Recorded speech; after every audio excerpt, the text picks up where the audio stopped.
بسم الله الحمد لله والصلاة والسلام على رسول الله صلى الله تعالى عليه وسلم.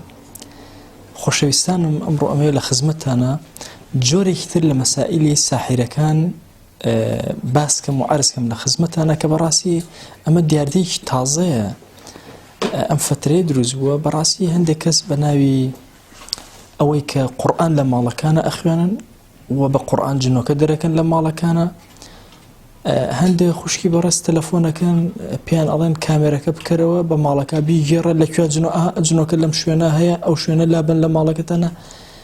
ئەم دیاردە و ئەم شێوازە شێوازێکی زۆر ناشەرعیە.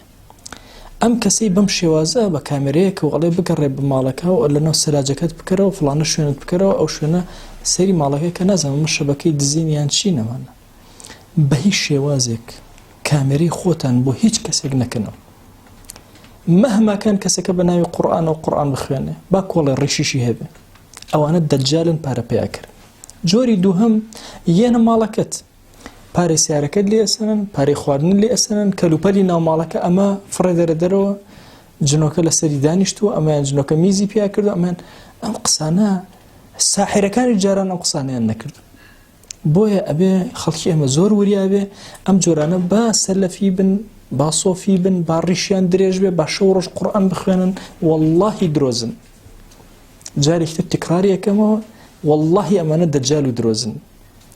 لەبەرەوە یەک کەس نییە جنۆکە ببینێ، یەک کەس نییە بتوانێت لە شوێنێکەوە دەرک بە مەسائیلی جین بکە بزانێ ئەم قاپە جنۆکە چۆتە سەری یان نەچۆتە سەری. واللهی هەچ کەس ئەوەی وت یانە ئەم کەسە دەجال و درۆزن و پارەپایاکەرە یا گێلە گێل و ئەو کەسش ئەمانە ئەبا لەو گێلترە.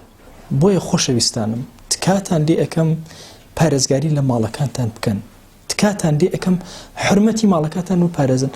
سحر و ساحر چێت تۆ ئەوەنە لێ ئەترسی وەرە سوورەتی بەقەرە لە ماڵەکەتا بخوێنە، نانە بەس ئایەتەل کورسی بخوێنە واللهی جن لە ماڵی تۆیان نامێنێ. واللهی مەسائیلی سحر هەمووی هەڵ ئەوەشێتەوە چی لەبەردەم قورئانە خۆی ئەگرێ ئەو کێوە گەورانە خۆیان ناگرن. یعنی من سەیرە بەلامەوە هەندێک دۆست بە حیساب خاوەنی عەقیدەیەکی باش و ئەوانە فێری ئەم جۆرە کاسپیە بوون 50,000 بدەرە دێمە ماڵەکەت 20,000 بۆ سیارەکە کە هاتووە لەگەڵما بایی ملیۆنێکیش لە ماڵەکە باتە دەرەوە.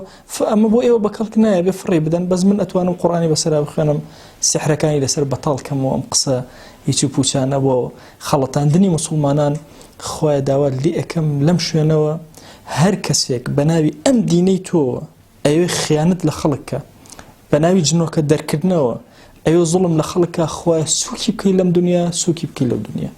داوامە لە ذاتی پاشی پەروەردگار ماڵەکانتان پارێزراو بن، عاقبەتتان پڕ خێر و بەرەکەت و خواناسی و دینداری بێ.